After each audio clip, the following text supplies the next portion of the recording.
This is Fantasy Baseball Today from CBSSports.com. This is an exclusive presentation of Fantasy Baseball Today for CBS Local Sports. We are getting ready for Week 21. I'm Adam Azer with Scott White and Al Melchior. Hitting guy, pitching guy, host guy. Let's tell you who to start and sit next week. Pitching guy, Al, you're starting Kyle Gibson, Cleveland and Detroit. Why, yes, I am a host, man. Thank you. Yes, so I like Kyle Gibson with these particular matchups this week, and as long as he's not facing a team that's very, very selective like the A's or the Rays, who he's really struggled against in recent weeks, Gibson's been outstanding, going deep 7-8 innings into games. Not a lot of strikeouts, but a lot of ground balls. With 2 starts, he could be a big, big addition to your team. Al, if you pitched against Scott, what do you guys think would happen? Like, what would be the end result? I think Scott would be going long. You have much more faith in my power hitting. Double into the gap. I don't know about over the fence, wherever that is. Scott's starting Kole Calhoun next week. I think anyway. Kole Calhoun, I think a lot of people have strayed from him recently because he hasn't hit so well. His ownership starting percentage is down below 70 now, but he has picked things up recently, 400 batting average in his last 5 games. And the Angels have good matchups next week, going against 6 right-handers. He's about a 300 hitter against righties. Some of those righties include basically everybody on that Bad News Vogt staff: Brandon Workman, Alan Webster, Clay Buchholz, Ruby De La Rosa, who's actually pretty good, but the others are pretty awful, and I think he'll do well against them. Was that yours? Bad News Vogt, or is that going around? Oh, nice. Came up with it on the fly. Let's trend it on Twitter. All right, Bad News Vogt. I'm sure Red Sox fans love it. Yeah, Scott White, everybody, at CBS Scott White, if you live in Boston. Last 6 starts for Chase Anderson. He's 2-0 with a 2.19 ERA. He's got 2 starts next weekend. You can start him.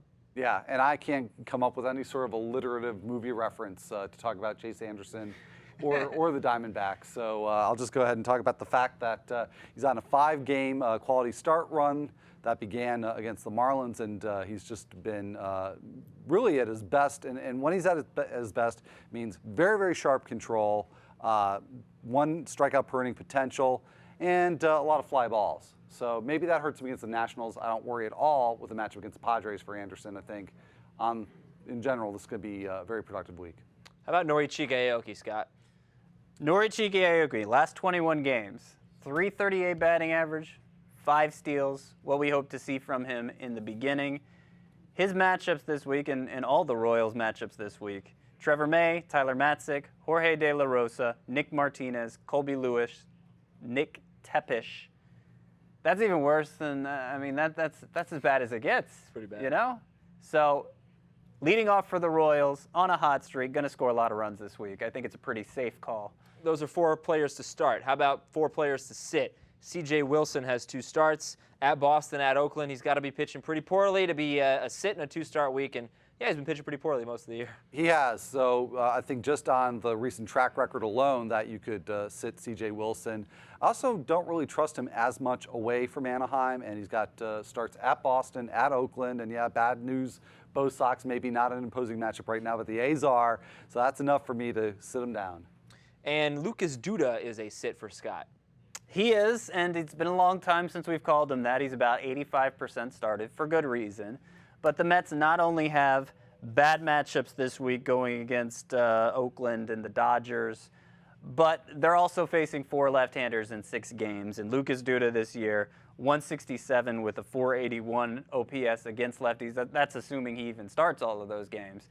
So I think it might be, if only this 1 week, an opportunity to look into other first base options. Ryan Vogelsong, Al, has been pitching better lately. Why are you sitting him this week in a 2-star week? Well, he has been pitching better lately, but still been pretty inconsistent throughout the season. But the one pattern that's really been consistent for Vogelsong for the last few years has been that he's really great at AT&T Park, and he's pretty much a must-start when he's there. He won't be there at all this week. He'll be at the Cubs, and we generally not regard them as a tough matchup, but they've fortified their lineup a bit with recalled Baez, Alcantara, Coughlin's hitting well. And then you've got the Nationals, a very good lineup there. So just a lack of trust.